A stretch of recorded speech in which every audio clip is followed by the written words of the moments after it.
all the three are in the squad, so that's good. Like I said before, the previous game they were getting closer to minutes.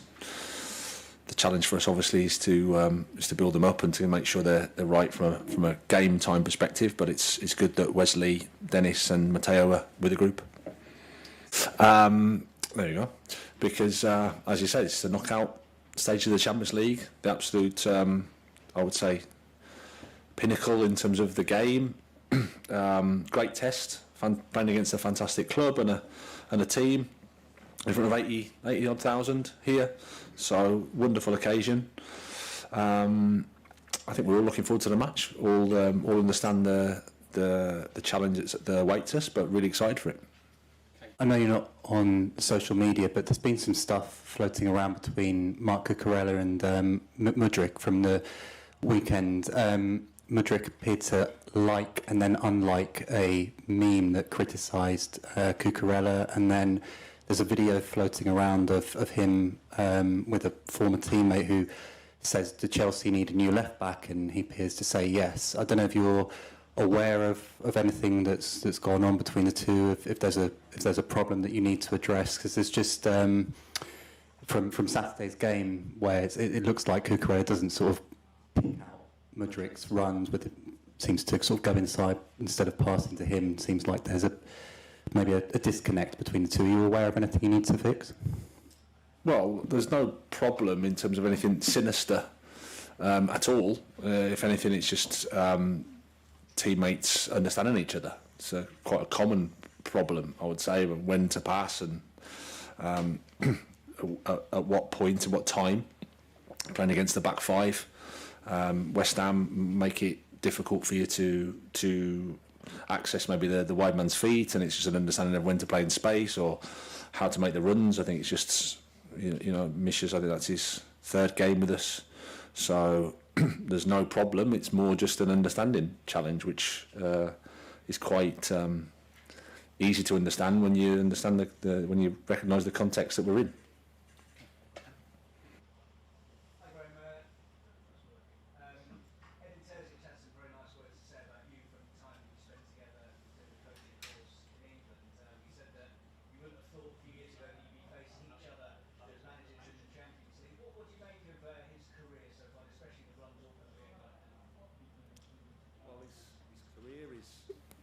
It doesn't surprise me because my first impressions of him were incredibly positive.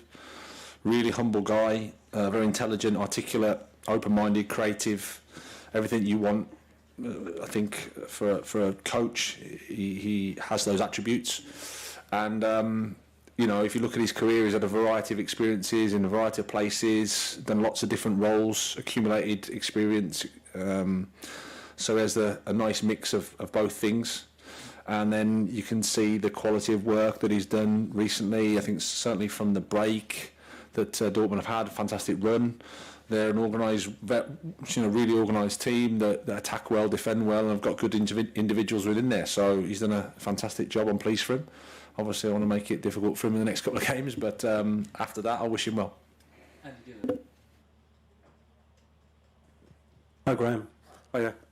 Just following on from Jacob's point, if I may, just briefly, you'd say that it's a question of understanding. Is there kind of a case now that you've got so many new players that they all have to work a bit on understanding each other and that maybe have a bit of patience with each other as they get to know each other? Well, we've got a squad that we have. It's a Chelsea squad. It's a squad that we're really excited about. But at the same time, we know there are challenges. We know there's work that we have to do. And whenever you're forming a new group, if all of us just started to work together, we'd have to take some time and we'd have to understand each other and understand what makes us tick and understand how we can help each other. But I must say that's the impression I get when I see the boys on a daily basis. Is good spirit, good harmony. They're pushing each other in a good way. We had a good training session today. You can see the guys are working hard, trying to support the team, trying to support each other. So, whilst there are challenges, there are lots of things to be happy about as well. There's after the game on Saturday that maybe you don't get angry enough as well about, I mean, particularly the handball at West Ham, and some quite senior ex-footballers were saying that you should have got angry about it. Firstly, I just wonder what your take is on that, and secondly, more interesting, just what does make you angry then? What's made you angry in the past year or so? Or is there anything make you angry? Apart from these questions, I would say, well, I'm careful not to get into discussion with the media through the media. Of course, I get angry. I'm a human being, just like you. It's just that I choose to conduct myself the way that I think is the right way to conduct myself on the side. I think the same media are talking about me being more angry and then running stories about problems with referees at grassroots football. I don't see the connection. That's not to say that we don't all lose our temper, because we do, because it's an emotional thing, but at the same time, I think I have a responsibility to myself, to Chelsea and to the game to act in the way that I think is the right thing for me. Not for anybody else, but for me. If you think that you can start a coaching career in the 9th tier of English football, in the Northern Counties, not the Prem, the Northern Counties Division 1, and get to this point now as in the Chelsea Champions League without getting angry or being nice, then I would suggest you don't know anything about anything. Okay. At the back there. Hello, Pate. Hi. Here, Marcelo Beckler from... Here, do you see me? Yeah. Marcelo Beckler from NBC Sports Brazil. After spending more money than 5 leagues together at the winter window, Chelsea spent more than La Liga, Bundesliga, Ligue 1, Serie A Italiana. Do you think that there is a big obligation to win champions and to win the Champions League, to win the Premier League? And also, if you can answer me, how can clubs with a small budget can compete with Chelsea on long term? Well, of course, there's more pressure and expectation that when you spend money, there is a 2 + 2 is 4, which is you should win. Thankfully, we know that football doesn't work exactly like that, because you need resources to win. Don't get me wrong, but I think you need more than that, and that's the challenge. That's the more than that money doesn't buy you, so you have to. That's where you have to do your work. My experience is that you have to align your resources very, very well. You have to understand the opportunities that you have and the strengths that you have, and maybe the way that you can compete against teams with more resources than you. But it can be done. Can a Brighton consistently win the Premier League 4 out of 5 times? No, probably not, I would say, because there's 95% of leagues are determined by finance, I would say. But at the same time, if you're not in those big ones, you want to be the 5% that's bucking the trend. And how you do that is, like I said, understand your idea, understand the opportunity that you have, and align whatever resources you have in a good way. It's like warfare. Sometimes the guerrilla warfare can win. You don't always have to have the big guns and the big ammo, but sometimes it helps as well. Okay, we can do 2 more, and then we've got the player coming in, Matt Law, and then Liam Toomey to finish. Matt. Hi, Graham.